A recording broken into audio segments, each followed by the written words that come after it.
Alright, so in this lecture, I'm gonna be talking about a survey of an image-based generative and discriminative training. This article in 2023, and although supervised learning has been highly successful in improving the state of the art in the domain of image-based computer vision in the past, the margin of improvement has diminished significantly in recent years, indicating that the plateau is in sight. Meanwhile, the use of self-supervised learning for the purpose of natural language processing has been tremendous success during the past couple of years, with the new learning paradigm yielding powerful language models. Inspired by the excellent results obtained in the field of NLP, self-supervised methods that rely on clustering contrastive learning, distillation, and information maximization, which all fall under the banner of discriminative SSL, have experienced a swift uptake in the area of computer vision. Shortly afterwards, generative self-supervised learning frameworks that are mostly based on mask image modeling complemented and surpassed the results obtained with discriminative self-supervised learning. Consequently, within a span of 3 years, over 100 unique general-purpose frameworks for generative and discriminative SSL with a focus on imaging were proposed.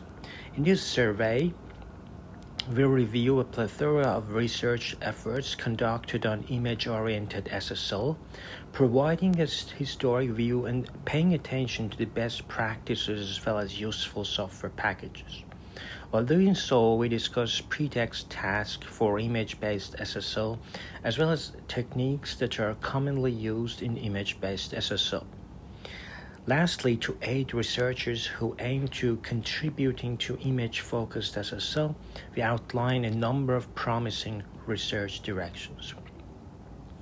This is the self-supervised training and linear evaluation, and this is the architecture of Siamese network that has many problems. And so to improve those contrastive methods, one technique is just stop gradient, because for example in one direction, which is online direction, we do backpropagation, but in the path of target direction we stop backpropagation and we just do an exponential moving average that I've discussed in the previous lectures. But Siamese network is a form of dual backbone networks called Siamese networks. For example, I've explained in Sentence Embedding Playlist an article S-BERT in I think 2019 that uses this Siamese network for comparing different sentences, but in the context of supervised contrastive learning, which is done in Germany. And that is just one example that you can use Siamese network for sentence representation. And stop gradient, because Siamese network generally propagate errors from both branches. The online branch and the target branch after the loss calculation. So you see, sometimes we use this architecture, delayed weight update, or we can use projector predictor. This is similar to, if you remember, BYOL architecture that I have explained. And or you could use pseudo labeling. So delayed weight update, the first architecture that you see is assume a Siamese-like dual backbone network where one branch is called the teacher and the other is the student. However, different than the Siamese architecture, weights of these models are not shared. In this scenario, delayed weight updates refer to the idea of propagating the errors through only one branch via backpropagation and updating the trainable parameters of the other branch via a predetermined rule. So projection and prediction multilayer perceptron. The usage of multilayer perceptrons in the form of projection and prediction heads following a feature extractor. So we have negative samples like the info and CE loss that aims to maximize the similarity between the representations of two augmentations of the same image, while minimizing the same metric across different images. And we can also use memory bank in a different article. Given a set of n images, a memory bank refers to the sample idea of storing corresponding image representations as is computed in this f theta, and to subsequently using this memory bank for various tasks. And I've explained it in these memory banks in a different lecture in this playlist. But there are many loss functions that you have seen in the previous lectures. One of them was cross entropy, that everybody are familiar with. The other one is cosine similarity.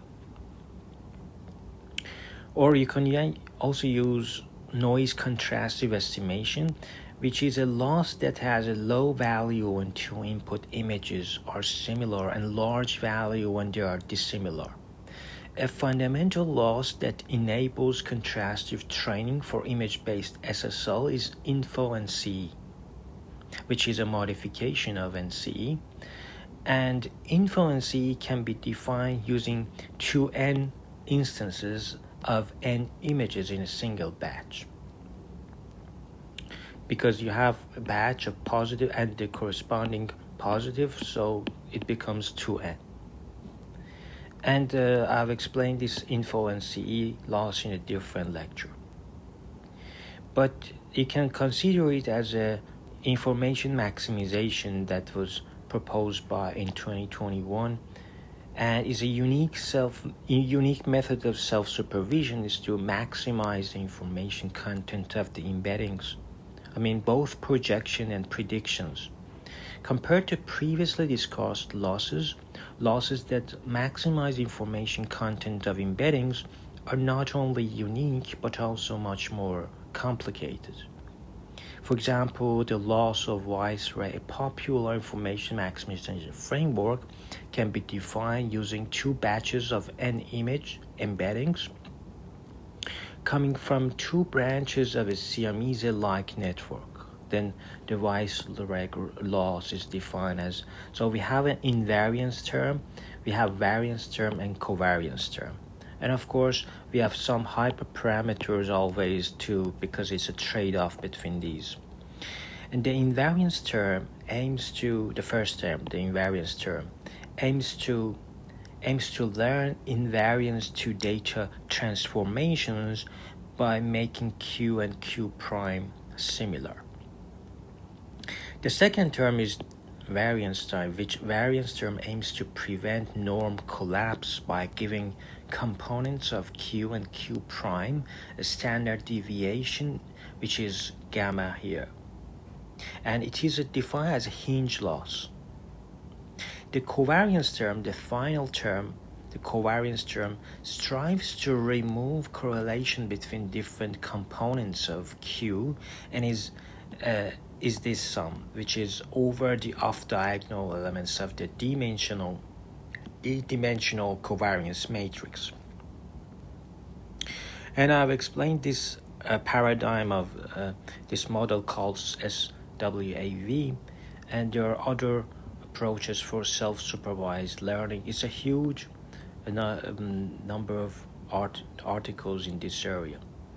And for clustering, because self-labeling via clustering is one of the most straightforward ways to achieve self-supervision, with clustering being one of the most popular methods for unsupervised learning. And the usage of cluster-based methods for training can be traced back to even to 2011, which paved the way for the use of such methods for SSL. And I've explained deep cluster in a different video, which is one of the first clustering self-supervised learning methods that achieves results comparable to supervised models. You see a list of self-supervised framework, and each has unique property. For example, SimCLR with negative sample direction using pseudo labels. If you are working on GSimCLR, or here NNCCLR, which is nearest neighbors is positive samples in contrastive. So each one has a unique property. Or BYOL and SimSium that I've explained in 2 different videos, which they avoid and both of them, they don't use negative examples and they just use positive examples inside the batch. Or you could use InfoCLR, which is inter-image invariance for contrastive learning. Or you could also use the paradigm of generative adversarial networks. So these have a different set of unique properties. But in the context of mask image modeling, there are a couple of ideas that, for example, SimMim, which is a pixel reconstruction target without a tokenizer. Or a Spark, which is MIM, which is mask image modeling for convolutional neural networks. Or ConMim, which is contrastive learning on MIM patches. Or like this one, Milan, which is mask image modeling with semantic aware mask sampling, and it has a clip assisted feature reconstruction. And you know the algorithm of clip, which is very important. And you see the number of parameters could be more than 500 million parameters for the context of SWAV, which I've explained, or SimCLR